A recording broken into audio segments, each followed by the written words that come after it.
Good morning, students. I'm your English teacher from Vidya International School. Today we are going to start our new chapter, and our chapter name is Papa and Mama. Before explaining the chapter, let me explain that ये जो story है, ये जो author है वो अपनी life के बारे में बता रहा है कि उसने अपनी लाइफ में क्या क्या चीज़ें देखी हैं. Now we start. My father Harold Dahl was a Norwegian who come from a small town near Oslo called Susbog. When my father was 14, which was more than 100 years ago, he was up on the roof of the family house replacing some loose tiles when he slipped and fell. He broke his left arm below the elbow. Somebody ran to fetch the doctor, and half an hour later, this gentleman made a majestic and drunk an arrival in his horse-drawn buggy.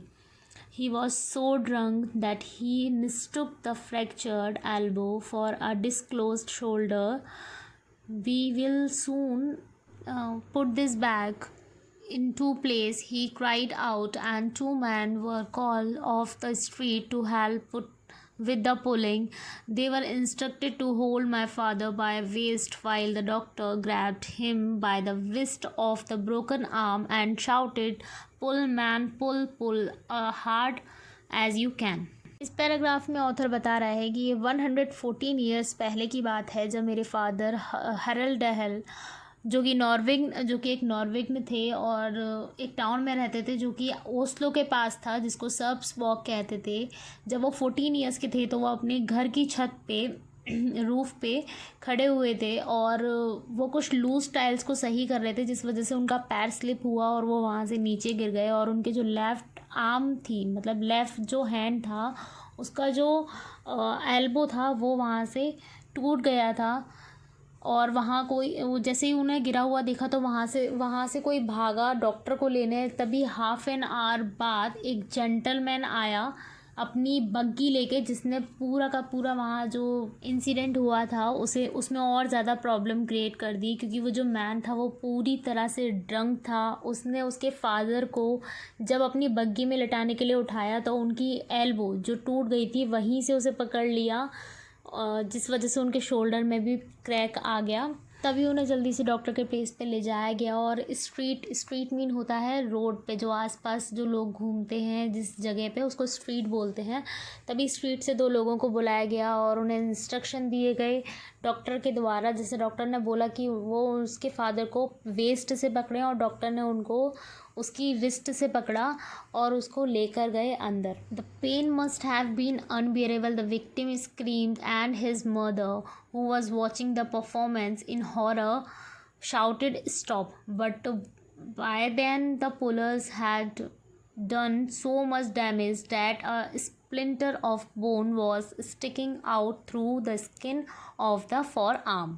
जो दर्द था वो बिल्कुल भी सहन करने वाला नहीं था. तभी जो विक्टिम था उसकी माँ बहुत ज़ोर से लोगों पे चिल्लाई कि बस स्टॉप. लेकिन जब तक वो चिल्लाई उससे पहले ही बहुत सारे डैमेजेस ऑलरेडी हो चुके थे. This was in 1877 and orthopedic surgery was not what it is today, so they simply amputated the arm and the elbow, and for the rest of his life my father had to manage with one arm. Fortunately it was the left arm that he lost, and gradually over the year he taught himself to do more or less anything he wanted with just the four fingers and thumb. For his right hand he could tie a shoelace as quickly as you and me, and for cutting up the food on his plate he sharpened the bottom edges of fork so that it served as both knife and fork all in one. He kept this injuries instrument in the slim leather case and carried it in his pocket Wherever he went, the loss of one arm, he used to say, caused him only one suspicious inconvenience. He found it impossible to cut the top of the boiled eggs. 1877 की बात है। उस time पे इस type की surgeries available नहीं हुआ करती थी, इसलिए डॉक्टरों ने उनकी आगे की लाइफ सेफ रहे इसलिए उनकी जो आर्म थी उसको एल्बो से बिल्कुल अलग कर दिया था, मतलब कि उनका हाथ जो था वो आधा कट कर दिया था। जो भी इंसिडेंट उनके साथ हुआ था, अच्छा हुआ था कि उनका जो हाथ टूटा था वो लेफ़्ट हैंड था, तो उनका राइट हैंड बिल्कुल सलामत था। लेकिन उन्हें सारी चीज़ें वही अपनी 4 फिंगर्स और एक थंब से ही मैनेज करनी थी, लेकिन फिर भी उन्होंने अपने आप को इस चीज़ के लिए ट्रेन किया था, उन्होंने सारी चीज़ें की थी। उन्होंने अपना जो फोक होता है, जो कांटा होता है, उसको एक साइड से इतना शार्पन कर लिया था कि उनका वो जो फोक था वो नाइफ़ का भी काम करता था और फोक का भी काम करता था। और ये सारी चीज़ें जो भी उनकी ज़रूरत की चीज़ें होती थी वो एक लेदर के केस में रखते थे। चाहे वो कहीं भी जाते थे वो हमेशा उस चीज़ को लेकर जाते थे। बस उनके लिए एक ही प्रॉब्लम थी कि वो बॉइल्ड एग्स जो होते थे उसको अपने हाथ से अच्छे से छील नहीं सकते थे। Father was a year or so older than his brother Oscar. Soon after they left school, they decided that the small town like Salzburg was no place in which to make a fortune. So they ran away from home and managed to reach France on cargo ship. In Paris, they agreed to separate because each of them wished to be independent of the other. My father met another young Norwegian called Anderson, and the two of them decided to form a partnership and became shipbrokers. A shipbroker is a person who supplies a ship with everything it need when it comes into part: fuel and food, ropes and paints, soap and towel, hammers and nails, and thousands of other tidily little items. But the most important item he supplies is the fuel on which the ship's engines run. In those days, fuel meant only one thing: it meant coal, and to the ship's broker, coal was black gold. मेरे father अपने भाई से 1 या 1.5 साल बड़े थे। जल्दी ही उन्होंने स्कूल भी छोड़ दिया था और ये डिसाइड किया कि वो सेप्सबर्ग, जिस टाउन में वो रहते थे, उसको छोड़ देंगे, क्योंकि वो टाउन उनके लिए आगे की लाइफ के लिए सही नहीं था। वो कुछ भी वहाँ पे अचीव नहीं कर सकते थे। जल्दी ही वो फ्रांस के लिए निकल गए कार्गो शिप से। वहाँ पे जाके पेरिस में जाके उन लोगों ने डिसाइड किया कि वो दोनों सेपरेट हो जाएंगे, क्योंकि दोनों को ही इंडिपेंडेंट होना बहुत पसंद था। लेकिन मेरे जो फादर थे वो एक नॉर्वेगन थे और वहाँ पे वो एक नॉर्वेगन से मिले जिनका नाम था एंडरसन, और दोनों ने डिसाइड किया कि वो पार्टनरशिप करेंगे और एक शिप ब्रोकर बनेंगे। शिप ब्रोकर एक्चुअल में वो पर्सन होता है जो कि शिप्स की नीडी वाली चीज़ें देता है, जैसे कि fuel, food, ropes, paints, soaps, towel, hammers, nails और मतलब सारी आइटम जो शिप्स वालों को चाहिए होते हैं वो दोनों मिलके सप्लाई करते थे। इस चीज़ की उन लोगों ने पार्टनरशिप की थी और सबसे ज़्यादा वो एक ही चीज़ सप्लाई करते थे, क्योंकि शिप्स वालों को सिर्फ एक ही चीज़ चाहिए होती थी अपने इंजन को रन करने के लिए, डेट इज़ फ्यूल। और उस टाइम पे फ्यूल को एक्चुअल में क्या बोला जाता था? कोल, मतलब कि कोयला। उस टाइम पे फ्यूल नहीं हुआ करता था, कोयले से ही सारी चीज़ें चलती थी। और वो जो कोयला होता था वो शिप ब्रोकर के लिए एक तरीके से ब्लैक गोल्ड का काम करता था। So, my father and his new-found friend, Mr. Anderson, set up their business in the greatest coaling port in the world at that time, which was Cardiff in South Wales. जल्दी ही मेरे father और उनके new friend mister Anderson ने अपना business अच्छे से set कर लिया था कोलिंग पोर्ट का, मतलब कि कोयला पोर्ट करने का, कोयला सप्लाई करने का। और ये उन्होंने कैडिफ नाम के प्लेस पे किया था जो कि साउथ वेल्स पे है। In Cardiff the ship broking firm of Anderson and Dale Watt started in a single room rented as an office. From then on we have what sounds like one of those exaggerated fairy stories of success, but in fact it was the result of tremendous hard and brainy work by those two friends.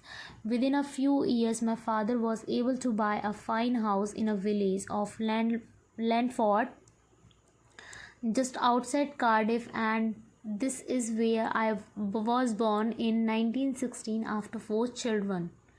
Cardiff में Anderson और Dahl, Dahl यहाँ पे उसके father का नाम है। उन दोनों ने रेंट पे एक ऑफ़िस लिया था। अपना बिज़नेस बहुत छोटे से तरीके से शुरू किया था, लेकिन जल्दी ही उन्होंने अपनी लगन, अपनी मेहनत और अपने ब्रेन से अपने बिज़नेस को बहुत अच्छा कर लिया था इन दोनों फ्रेंड्स ने मिलके। और कुछ सालों के बाद ही मेरे फादर जो थे वो उन्होंने अपने गांव में एक घर भी ले लिया था। अभी 1916 में मैं बॉर्न हुआ था उनके 4 बच्चों के बाद। इन 1920 my sister ST died from appendix. ST was my father's favorite. He adored her beyond measure on, and her sudden death left him literally speechless for days afterward. He was so overwhelmed with grief that when he himself went down with pneumonia, and month or so afterward he did not much care whether he lived or died.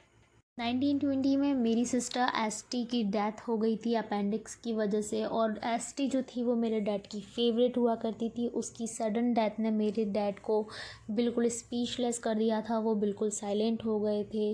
वो उसके बारे में इतना सोचते थे कि उनको pneumonia हो गया था, और वो निमोनिया होने के बाद उन्होंने अपनी केयर करना भी छोड़ दिया था। इनफैक्ट उन्हें इस चीज़ से भी फ़र्क नहीं पड़ता था कि वो मरेंगे या जिएंगे। In those days there were no penicillin or any other magical antibiotic cures of pneumonia. Was a very dangerous illness indeed. The patient had to fight to survive.